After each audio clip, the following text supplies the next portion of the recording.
In this tutorial, I'm going to show you how to stop your Shopify plan.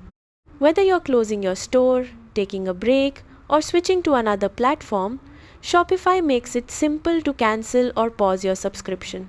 So let's get started. First, open your browser and head over to the Shopify website.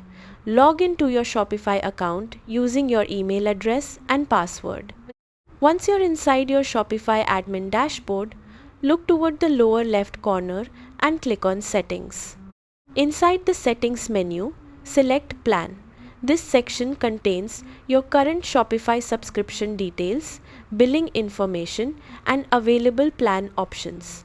Now look for the option that says Cancel Plan, Deactivate Store, or Pause Store depending on your Shopify account status and subscription type. Click on the option that best matches what you want to do. Shopify may show alternative options like pausing your store instead of fully canceling it. If you decide to continue, Shopify will ask you to confirm your decision and may request feedback about why you're leaving. Carefully follow the on-screen instructions and confirm the cancellation process. Before finalizing, make sure you back up important store data like products, customer information, and order history if you may need them later.